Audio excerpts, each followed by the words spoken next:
आत्मदेव जी ने कहा अब मरना निश्चित है, लेकिन उसी समय गोकर्ण जी आ गए। पिताजी आप किस बात के लिए दुखी हैं? देहेस्तिमान रुद्रे विमतिम तुम जाया सुधा सुधा ममताम विमुंचा पश्यानिशम जगदम क्षण भंग निष्ठम वैराग्य राग रसिको भव भक्ति निष्ठा।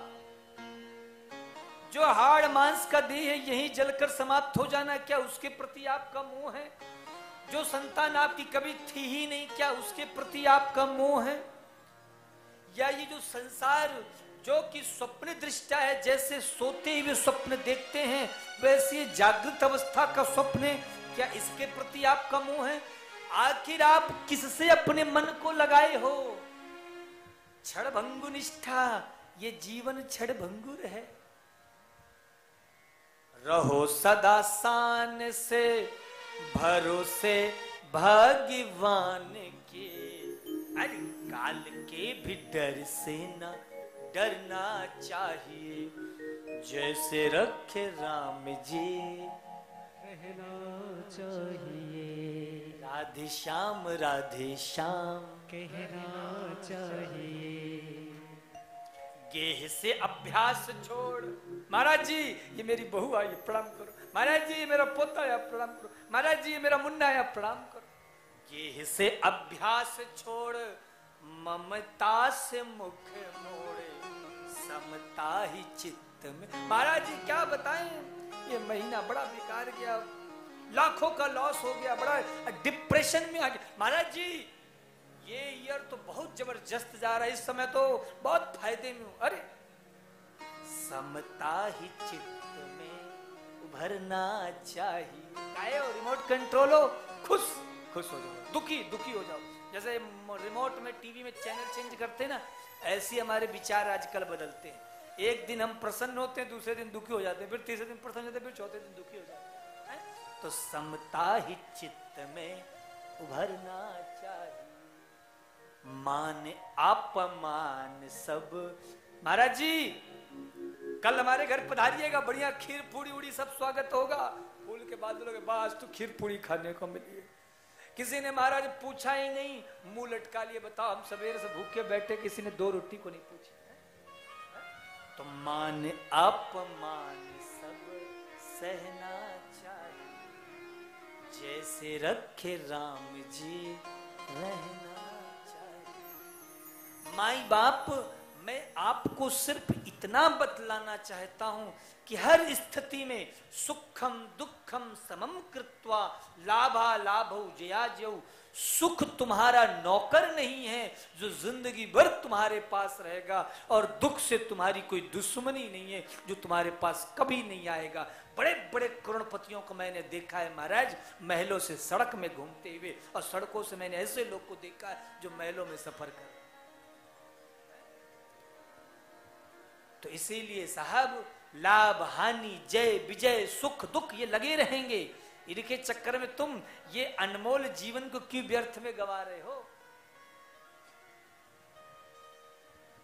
इसीलिए आत्मदेव जी से गोकर्ण जी ने कहा, पिताजी एक ही काम है, भगवत भजन। आत्मदेव जी को ज्ञान हुआ, मन को ऐसे ठाकुर जी के चरणों में लगाया साहब कि फिर वहां से सीधे वन को चले गए। अब तो महाराज धुंधकारी ने एक दिन मां की अच्छी पिटाई की, बता सारा मालटाल किधर छुपाया हुआ है। अब कुछ तो था नहीं, वो भी आधी रात को महाराज कुएं में कूदकर आत्महत्या कर। कथा कहती है साहब कि अब वह धुंधकारी वैश्याओं को लेकर रहने लग गया। वैश्याओं को तो धन चाहिए, पैसा चाहिए। जब तक पैसा था थी, पैसा खत्म, उसके गले में फांसी का फंडा डाला, मुंह में आग के महाराज अंगारे डाल के मार के चली गई। गोकर्ण जी ने गया श्राद्ध पिंड दान सब कुछ किया, जो एक भाई का कर्तव्य सब निभाया। एक दिन अपने पिता के घर पहुंचे तो आज वहां एक दृश्य देखा साहब। अचानक आंधी आ गई, घर के अंदर आग जलने लगी, कभी तूफान आ जाए, कभी बिजली कड़कने लगे। गोकर्ण जी ने पूछा, भाई कौन है यहाँ पे? तो आवाज आई, अहम भ्राता त्वदीयोऽस्मि धुंधकारी मुक्ति नामतः अस्वकीये नैव दोषेण ब्रह्मत्वं नासितं मया।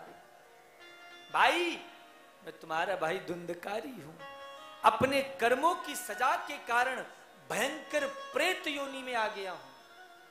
हे गोकर्ण, जिसका भाई तुम जैसा ज्ञानी उसका भाई प्रेत योनि में भटके। अरे क्या बात कर रहे हो, मैंने तो तुम्हारे लिए गया श्राद्ध पिंडदान सब कर लिया।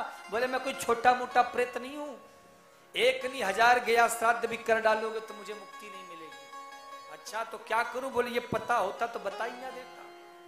तब दूसरे दिन गोकर्ण जी ने सबसे पूछ लिया कि पापी से पापी व्यक्ति को भी मुक्ति कैसे मिलेगी। सब आश्चर्य में क्या उपाय है। अंत में भगवान सूर्य से पूछा गया।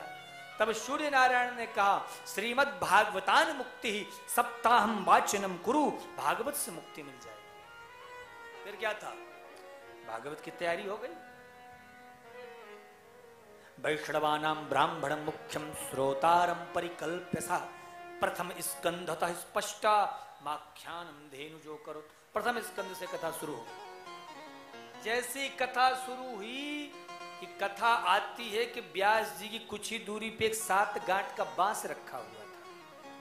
वो प्रेत वायु के रूप में था, दिखता तो था नहीं, तो वह वायु के वेग से सीधे उस सप्त ग्रंथिका के बांस के भीतर प्रवेश कर गया।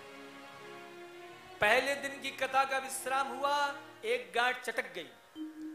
दूसरे दिन की कथा के प्रभाव से दूसरी गांठ चटक गई। तीसरे दिन की कथा के प्रभाव से तीसरी गांठ। जैसे 7वां दिन हुआ, 7वीं गांठ चटकती है कि तुरंत धुंधकारी देव रूप में प्रकट हो जाता है।